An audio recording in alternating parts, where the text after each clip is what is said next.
नमस्कार, मेरा नाम है राहुल। स्वागत है इनोवेशन क्लासेस 2.0 में। आप तक ये खबर पहुंच गई होगी कि जो जजमेंट है वो आ चुका है, केस को डिसमिस कर दिया गया है। जब भी कोर्ट केस को डिसमिस करती है तो उसका मतलब क्या है कि जो पेटिशनर हैं उसके पास ठोस सबूत नहीं थे, उसके पास आर्ग्यूमेंट स्ट्रांग नहीं था जिसके बल पर वो लड़ रहा था। और कोर्ट ने पाया है कि भाई जो हरियाणा सरकार है उसका पक्ष मजबूत है, पेटिशनर के पास स्ट्रांग आर्ग्यूमेंट्स नहीं है। तो जजमेंट उसका पूरा आ गया है। लगभग ये 22 पेजेस का जजमेंट है। तो मेरे पास मैंने इसको डाउनलोड कर लिया है और मैं लगातार तब से, जैसे ही ये जजमेंट आया है, मैं तब से इसको पढ़ने की, इसको समझने की कोशिश कर रहा हूँ।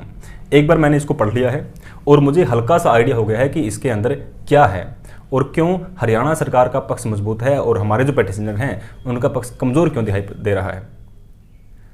तो हम वो सारी की सारी चीज़ें इसमें डिस्कस करेंगे कि हमारे जो पेटिशनर थे वो संविधान के कौन कौन से आर्टिकल को लेकर लड़ रहे थे, कौन कौन से आर्टिकल को लेकर वो सीटी को क्वालिफाई करवाना चाहते थे और हरियाणा सरकार का पक्ष इसमें क्या था और क्यों कोर्ट को हरियाणा सरकार का या कहें तो एचएसएससी का जो पक्ष है वो मजबूत दिखाई दिया।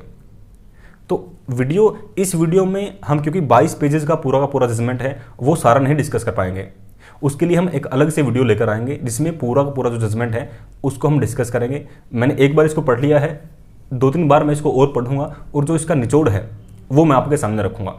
क्योंकि देखिए इसके अंदर कई केसेस का भी जिक्र आया है, जिसमें से पहला केस है एमपी पब्लिक सर्विस कमीशन। जैसे हमारे यहाँ एचपीएससी है, हरियाणा पब्लिक सर्विस कमीशन, तो इसी प्रकार से एमपी पब्लिक सर्विस कमीशन है, उसके अंदर एक केस था नवनीत कुमार पोटदार और एमपी पब्लिक सर्विस कमीशन, इन दोनों के बीच। यानी कि जो पूरा केस था वो था MP public service commission versus Navneet Kumar पोटदार।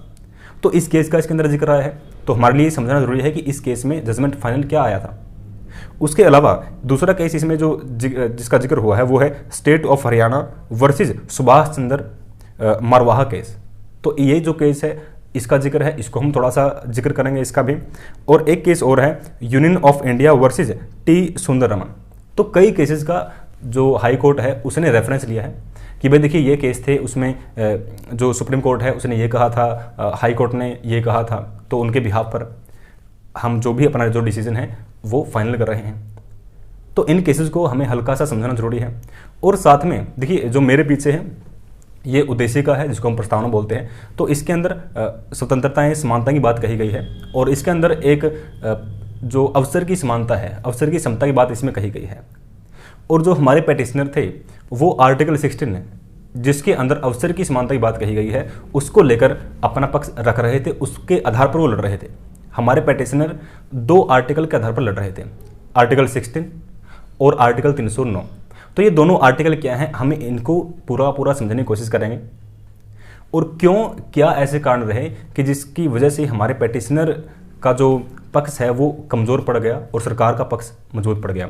और इसके अंदर जो नोटिफिकेशन है, सीटी का जो पहला नोटिफिकेशन आया था उसका क्लोज 9(1) उसके अंदर बहुत सारी क्योंकि प्रॉब्लम वही थी, जो हमारे जो पेटिशनर हैं उनको समस्या थी 9(1) से। क्योंकि जो क्लोज 9(1) है उसमें उन्होंने लिख रखा था कि भाई हम जो रिक्रूटमेंट करेंगे वो हम जितनी पोस्ट होंगी उनके आधार पर ही जो अभ्यर्थी हैं उनको हम बुलाएंगे। तो मेन चीज़ ये है। फिर उसके अंदर जो मेन आर्ग्यूमेंट है, क्योंकि आर्टिकल 16 का जिक्र क्यों आया है, क्योंकि उनका मानना है कि भाई जो जैसे कोई टेक्निकल पोस्ट के लिए जिसने सीटी दिया है वो सीटी नहीं क्वालिफाई कर पाया, लेकिन टेक्निकल उसको नॉलेज है, वो जो टेक्निकल का जो एग्ज़ाम है वो आराम से क्लियर कर देता। अब उसका इंटरेस्ट टेक्नोलॉजी में था तो टेक्नोलॉजी का उसको ज्ञान है, लेकिन सीटी में जो आपको एक बेसिक टेस्ट उसका करना था उसको ज़्यादा उसकी नॉलेज नहीं थी। तो फिर ये उसको सही अवसर जो एचएसएससी है वो नहीं दे रहा है। तो इस प्रकार के बहुत सारे आर्ग्यूमेंट्स हैं। पूरा 22 पेज का आप इसको जजमेंट है, हम सारा का सारा इन डिटेल इसको डिस्कस करेंगे। अगर चैनल को आपने सब्सक्राइब नहीं किया तो चैनल सब्सक्राइब कर लीजिए, क्योंकि आज तो नहीं हो पाएगा। जैसे आज 12 तारीख है तो कल या परसों को जो डिटेल्ड इसकी वीडियो है वो हम अपलोड कर देंगे चैनल पर कि पूरा आर्ग्यूमेंट क्या था। फिर उसके आधार पर हम ये समझ पाएंगे कि क्या हम इस केस को और लंबा खींच सकते हैं, क्योंकि अगर हमारे पास आर्ग्यूमेंट ही कमज़ोर है तो हम इसको लंबा नहीं खींच पाएंगे।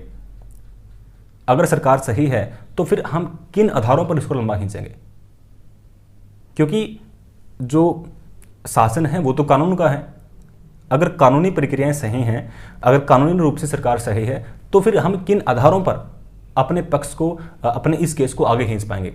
अगर हमारा जो पक्ष है वो मजबूत दिखाई पड़ता है हमें, तो फिर संभावना है कि हम अपने केस को आगे खींच सकें।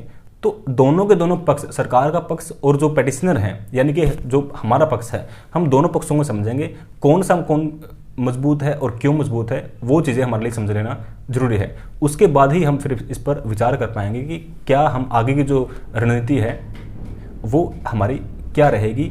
हमें सरकार का जो निर्णय है उसको स्वीकार कर लेना चाहिए, या फिर हमारा आर्गुमेंट इतना मजबूत है कि हम आगे भी लड़ सकते हैं। अगर मजबूत मिला तो हम आगे भी लड़ेंगे। तो जो डिटेल वीडियो है उसका आप इंतज़ार कीजिए और चैनल को आप सब्सक्राइब कर लीजिए। फिर उसके बाद हम आगे देखते हैं, बात करते हैं। आज के लिए इतना ही, मिलते हैं अगले वीडियो में। टिल देन हंसते रहिए, मुस्कुराते रहिए और सीखते रहिए। जय हिंद।